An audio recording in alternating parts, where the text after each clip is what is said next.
Welcome back to a Celtic State of Mind. I'm Paul John Dykes, and tonight I'm here on my own, flying solo, to discuss what has happened today. So, first and foremost, we have been streaming live since 7 o'clock this morning. We just put out our Pierre Van Hooijdonk, George Cadet, and John Collins interview on the channel. And you know what? It was maybe a bit of a deviation from a result we didn't expect to happen. So I felt that instead of doing a charity auction tonight, then we should come in and have a bit of a reaction. And I'll just throw some suggestions and opinions at you guys. You can come back to me. Let me know what you think about that performance today. On the Pierre video, it is not edited. It's raw. The sound's not been filtered. That is as rough as it gets. It's something that I would normally come back to, put out a wee bit more polished during the week. I ran out of time this week, to be honest with you. But you know what? I wanted to put it out so you could watch it in all its rawness. And it looks pretty good, to be fair. And I will update that during the week. But it's a honest opinion on that tape from Pierre, John Collins and George Cadet. Go and enjoy it. As I say, I'll give you the cleaner version, the tidier version during the week. You might just be happy with the raw one. I want to talk about what's going on at the moment at Celtic Park.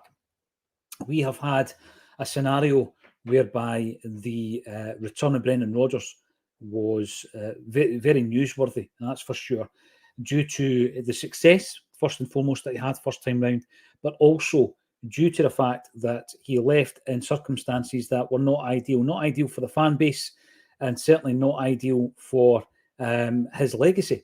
And I think that it's been touched on in various press conferences and interviews that Brendan Rodgers has done. And it's time, I think, now, in the middle of December, to look at the situation and say, at this moment in time, as we sit here, it's not really working. And when Rodgers comes out and speaks about mentality, it's something that concerns me massively. Something that we've been talking about on a Celtic State of Mind now for a number of weeks. I spoke about bringing in too many players. Some people disagreed with that. If you've got a treble winning side and you bring in 9, and that 9 makes up 28% of your entire squad, you are running the risk of a mentality shift within the dressing room, on the training pitch. What do I mean by that? It could simply be that the people in the dressing room don't have a winner's mentality.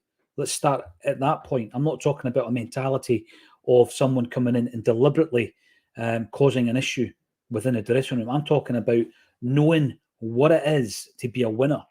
You look at the people within that Celtic team who have come through the ranks, for example, and I think that there's a traditional element of that, which I have always been a massive fan of, the fact that you look through Celtic's history and we've always had homegrown players. So it's important that they know and understand the traditions and the fabric and the standards and the expectations of Celtic Football Club and what the fans will and will not tolerate. And I think that if you've got a core group of these players, and we do, then that is dead important. You then start supplementing them by bringing in either players who can make an immediate impact, which we've not done enough of recently, and players that you can come in and expose to this mentality, change their state of mind, give them every single opportunity in their career to thrive within an environment which puts them on a platform that can give them Champions League experience. And then before you know it, 18 months, 2 years down the line, they share that same mentality, and it's a process. And you add to it probably by the amount of players of quality that you lose, and maybe add to that by 1 or 2 a season. So if the suggestion is that we lost 3 at the end of the season in Moy, Jota and Starfelt, you've lost 3 people who have just enjoyed a treble winning season, 2 of whom enjoyed a double before that as well. And I'm hoping to answer as many of these queries as possible. Please bear with me. I'm just giving you an intro as to what we're going to talk about, and then we'll get tore into the comments. And I think what's happened here is it's been too much all at one time. The players have not had a strong enough mentality. Some of them are not of good enough quality to play for a successful Celtic side. And I think that's been epitomised by the fact that very few of them have actually put in a lot of minutes since they signed for Celtic. One of the players, Gustav Lagerbielke, didn't feature today. Now, I've listened to Brendan Rodgers' post-match, which is where he spoke about mentality. As I say, it's a concern. He also spoke about desire, passion, lack of, being too passive and having no intensity. Now, intensity. When you think about Ange Postecoglou for 2 years, what you think about is a level of intensity that I don't think we've ever seen at Celtic Park. I mean, we've had teams that play fast, attacking football, who get the opposition on the back foot, who play a high press, who play, with two exciting wingers who are playing many crosses into the ball in every single half of football, meeting a goal-scoring striker. We've played with teams like that for decades. But what Ange Postecoglou brought into the mix was a slightly different shape to that team. It was possession-based, but what was different from that team compared to today, because there can be no question around the possession that Celtic had today. I looked at that just prior to the end of the game, and it was sitting at around 80%. Is the intensity. I mean, what's the point of having 80% possession when there is no intensity and there's no clinical end to any of the build-up play? Now, why we're talking about this, what I was going to do at the end of today's Charity Weekender is I've got a pile of goods that I was going to auction off for the Wee Guys charity, Wee Jamie's. We'll do it tomorrow. We'll do that tomorrow because at the end of today's 12-hour stream, I think we really need to get stuck right in about what went wrong today. I wanted to listen to Brendan Rodgers after the game, see what he was saying to it, and also to see if there's a shared responsibility there as well. And then, after the Pierre Van Hooijdonk, George Cadet and John Collins interview, I decided to come on and talk to you guys instead. I'm really keen to bring up as many comments as possible. This is your time to vent. Give me your suggestions, your opinions. Where is it all going wrong at the moment on the park? There is a team out there who are so naive, according to Brendan Rodgers, another worrying one. There's a team out there who are inconsistent. Desire and passion. I talk about mentality. If you don't have desire and passion and you're wearing a Celtic jersey, you shouldn't be in the building. And it's as simple as that. That these are prerequisites.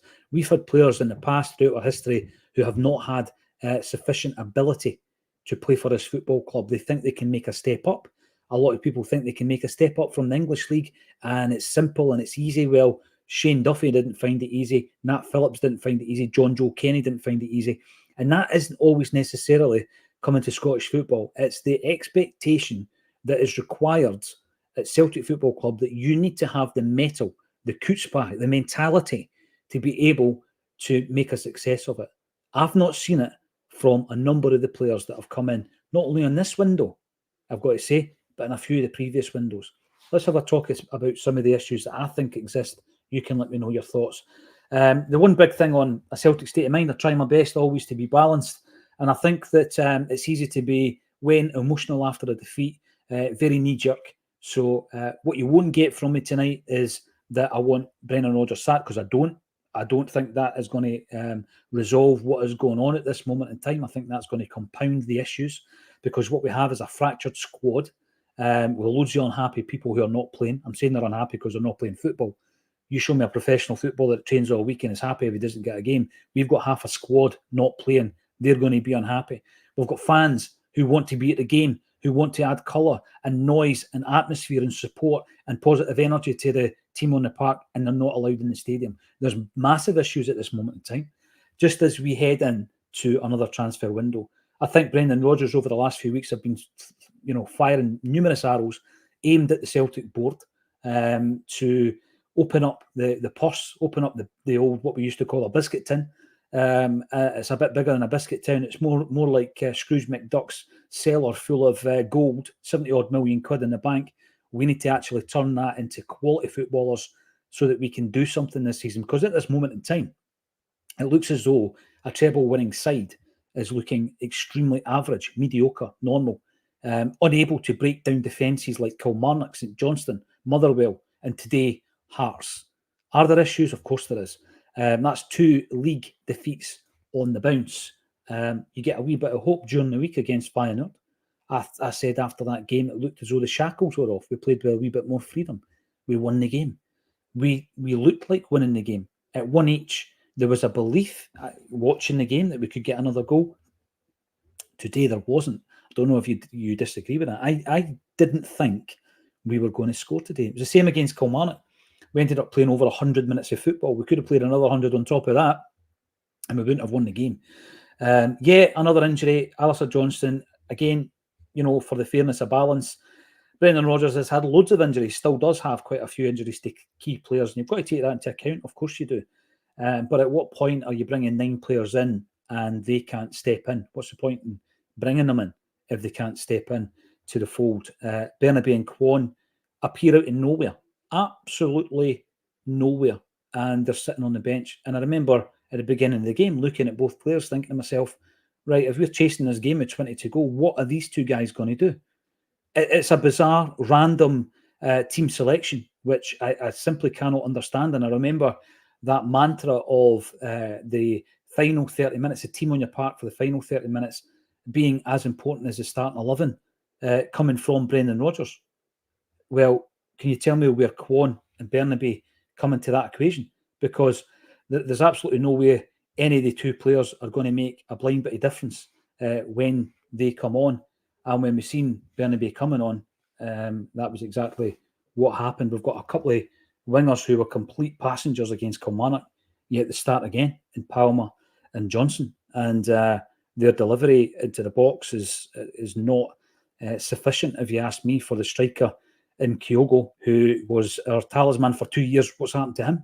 What's happened to Kyogo? How can you start to get him playing effectively again? How can you go from 34 goals a season to an empty jersey? There's responsibility on the player, there's responsibility on the manager, and there's also responsibility on his teammates as well. David Turnbull returns to the side due to an injury to Tomoki Awata, and I don't think the gaffer knows who the best replacement for Rio Hatate is. We've seen Turnbull, we've seen Home, we've seen Awata and Bernardo, and it's been so sporadic that it lends you to believe that we are picking a player depending on our opposition.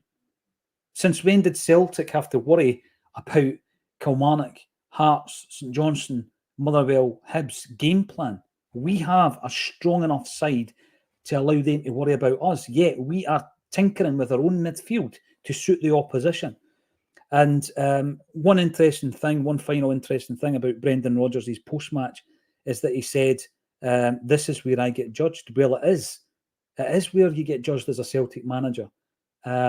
I'm not ready to get the crisis out just yet. Absolutely no knee-jerk reactions whatsoever.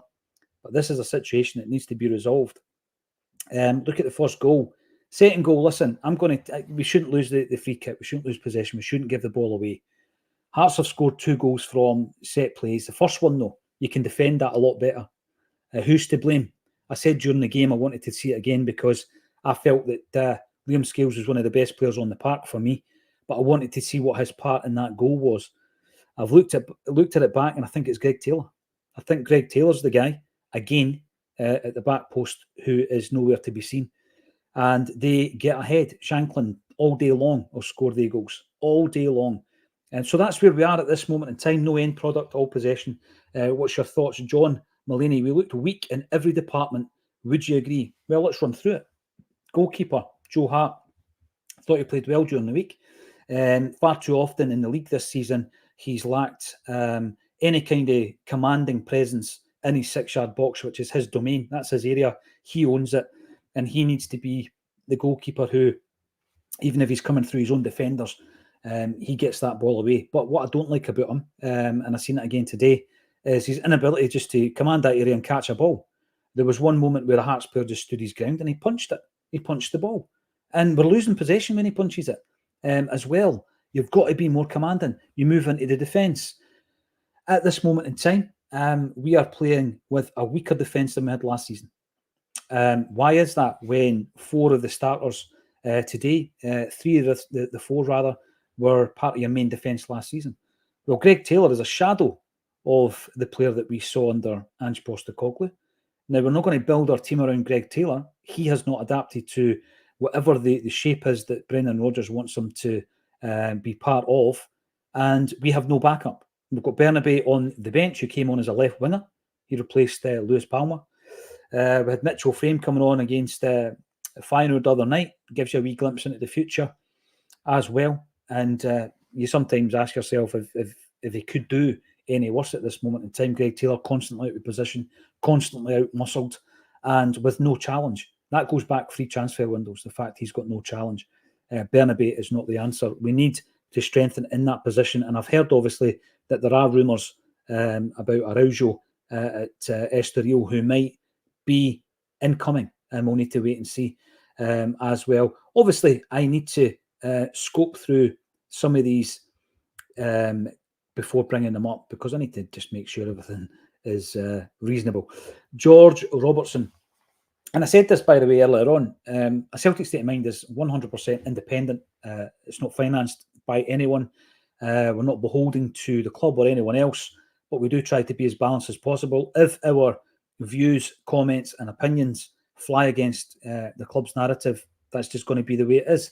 We cannot mould our narrative with any kind of fear that fan media is not going to be welcome back at Celtic Park. We need to be free in our speech. It is an alternative view, not the view, if you like, if you want to go back to the good old days of the fanzines. It's all about the fan opinion. George Robertson, we're not abusing anybody. We wouldn't do that. It's not about name calling. It's about trying to identify where it's all going wrong, how to resolve that. Can it be resolved with the current setup? Is there a route to this problem? And is there anything at all as a support and as a fan base that we can do collectively for that to improve as well? George Robertson, PJD. Do you think Brendan is working his ticket? I don't. There's a few things, George. And by the way, yeah, thoughts like that enter my mind after defeats. Of course they do. You think about the board. You think about the theory, which has been pitched a few times by some of the contributors on here, about the fact that the Celtic board want a strong Rangers and all this kind of stuff. And you know what? There's certain things and opinions that carry a bit of weight on that, certain items that should have been dealt with better in the past. You know what? I don't think it's as specific as that. I don't think it's as well plotted and planned as that. I think it comes down to complacency. Now, you might say, well, that is basically what would happen if you're complacent. And yeah, it is, and it is happening. But I think it's more down to complacency. I think it's looking at the situation. Look at the Champions League, for example, right? So how did the Celtic board look at the Champions League performance this season? Do they see it as progress? We've been asking Brendan Rodgers at every opportunity this season when we're in the press conferences, and at this moment in time, we've had no correspondence to suggest that we won't be in there. The reason I mention that is that another platform has been banned because the club were unhappy with their output. Spoke about that earlier on. And we've asked Brendan Rodgers, what is progress?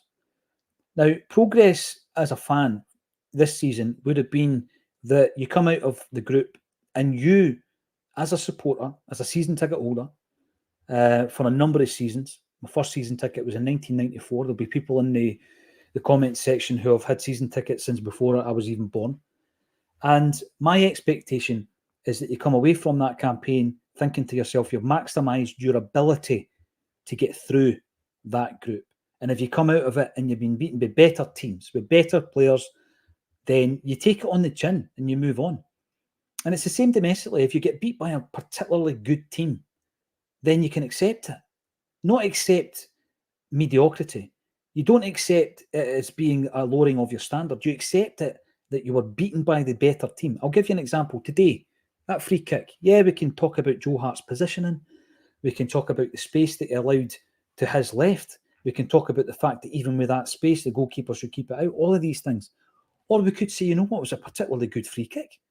We shouldn't have given it away. There's the source of your problem. There's the root of the problem. But the guy scored a good goal. Right, so you take it on the chin and you move on. Do I feel like we maximised our performance and our output from this Champions League campaign? No. The last one under Ange Postecoglou? Absolutely not. I don't. I think it was a missed opportunity, a huge missed opportunity. But the balance sheet will tell you different, because we got 4 points this season compared to 2 points last season. We've made more money from the Champions League this time round than last. Let me know in the comment section, are the board more concerned with that? Will they look at that as progress? Will they put both balance sheets side by side and say, there's your progress? X amount of million profit, versus X amount of million profit. Therefore, we've made more money. Therefore, we've made progress in Europe. As a football fan, I don't think that's how we view it. We think about football, memories, goals, performances, progress, actually being a football team with a proud tradition and a heritage in European football, and not for that to be soiled season upon season with 5-1 hammerings and 6-0 hammerings, and ending at the bottom of your group with 2 points last season and only 4 points this season. And yes, I know that we have had the same amount of points this season as a number of teams who have much bigger budgets, playing much richer leagues. I get it. But have we maximised what we could have done this season? No. No, we haven't. We need to, in many ways, look after our own backyard in that respect, rather than look at Manchester United and say, well, they've spent £600 million in 5 seasons net spend. And, it's impossible for us to compete, because there are other examples that prove that it's not impossible to compete. One of the group teams from their group, for example, and it's been mentioned a million times this week, is obviously Copenhagen. There's 2 players that they signed that we could have signed. We could have signed El Yunusi. We could have signed Jordan Larson. Would El Yunusi have given you more on the wing than some of the wingers that we brought in? Would Jordan Larson have given you more than the third striker that we don't even have? I'm pretty sure they would have done. So that's where we are at the moment. Here's another wee thing that was raised this morning or yesterday by Jim Orr. Jim Orr is a figures guy, not a data guy, a figures guy. He's an accountant, retired, and he was telling me that in season 1 at this stage, Brendan Rodgers had dropped 2 points. That was the invincible season. In season 2, he had dropped 10. Season 3, which is the season in which he left, he had dropped 12. And you'll remember that was a different Brendan Rodgers, and it was a different brand of football, and it was a different quality of team.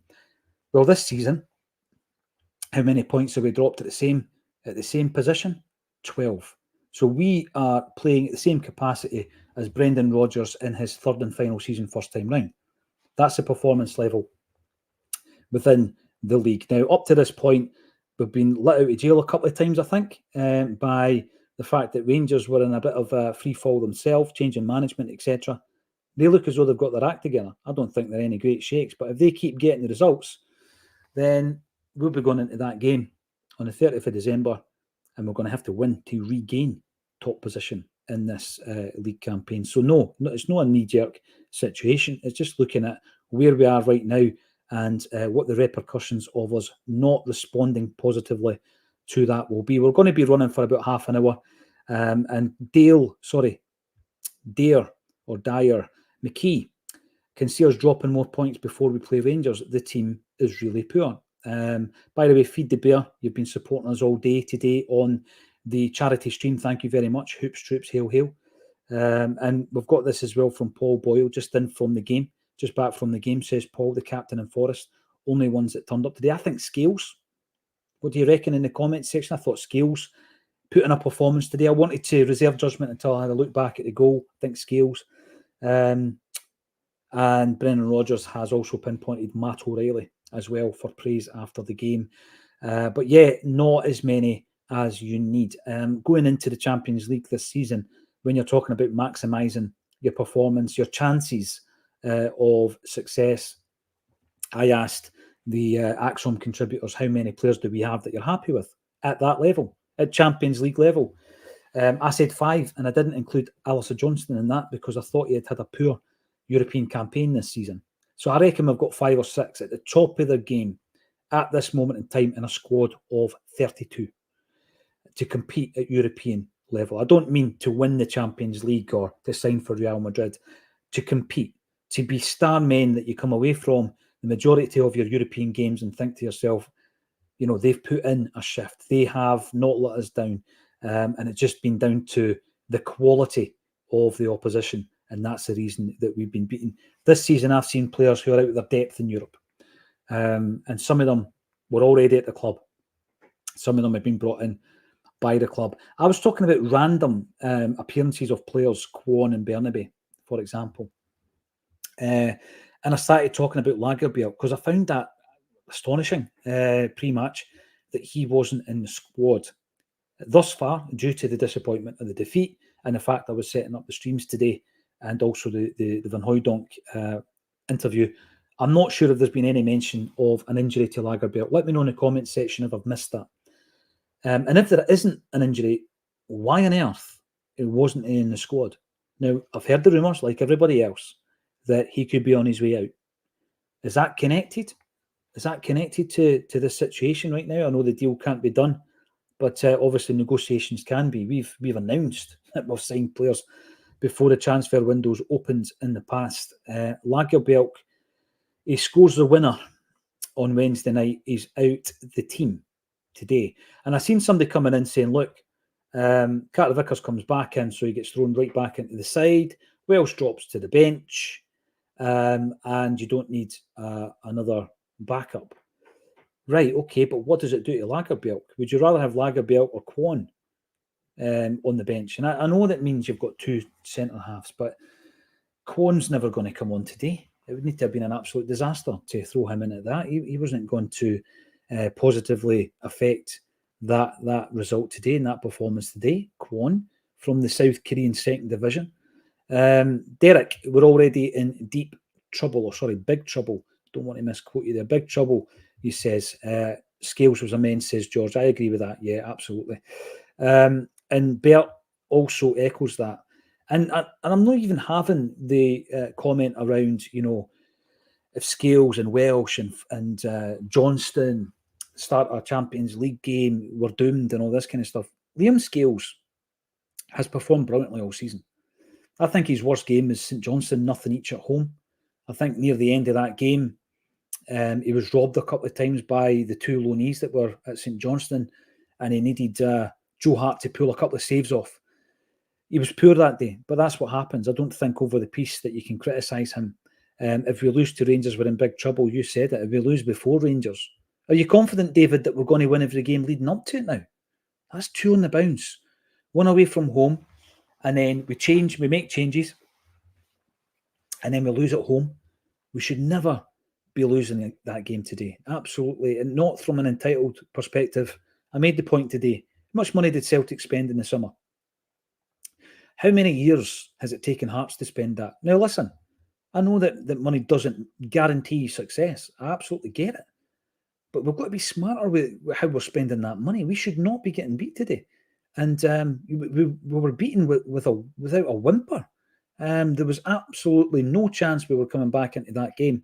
I counted 5 occasions where either O or Kyogo had a delivery to them in the box. So it wasn't as if it just skimmed off them. They got the ball from someone else, mainly the wingers, in the box. That's the danger area. 5 times, no goals. So there's something seriously wrong there. And they 2 guys, as well as Maida, could well be away to the Asian Cup in January. Hart is finished, says Paddy Lavery. Hart frustrates me, Paddy, because on Wednesday night, I thought he had a good game. And after it, again, because we want to be balanced, you see it. He's had a good game. I heard afterwards that he was a bit emotional because he realised that that's the last time he's ever going to be playing at that level. That was the final game at that level. And if that's the case, then he won't be getting his contract extended. He'll leave in the summer. And we've got another 2 first-team goalkeepers behind him that can't step in. So what do you think to do at that point is you need to go out and buy a top-class goalkeeper. What does that even look like? Well, the last time we spent big money on a goalie, it was Vasilis Barkas, and he was a disaster, an absolute flop, to the point where we had to write off every single penny of that transfer fee, and away to Utrecht he goes. I was looking at his showreel from a game during the week where he got man of the match. Different goalkeeper. Absolute waste of money. So we've got to be better with the recruitment because we're Celtic fans.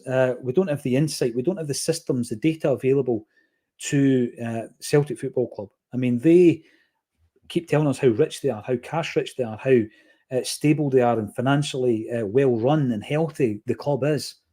If they don't have the best data analytics for recruitment in the land, at least in Scotland, then they're way behind. They're way behind because other teams in Scotland are investing in this.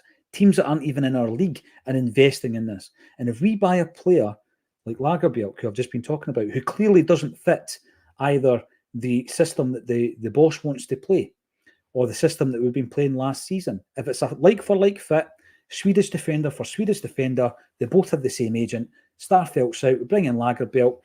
Here's the criteria. He will fit in there, preferably a left-footed player, because that was an issue with Starfelt. And then it should be a like for like and a transition that, although maybe not seamless, would be a lot better than what we've seen. Where would we be without Scales? Seriously. And that was a resurgence none of us seen, maybe other than James French, who's been banging on about the ability of Liam Scales. But we didn't expect it. Where would we have been without him? Would we have been playing Nat Phillips every week? Would it have been any better?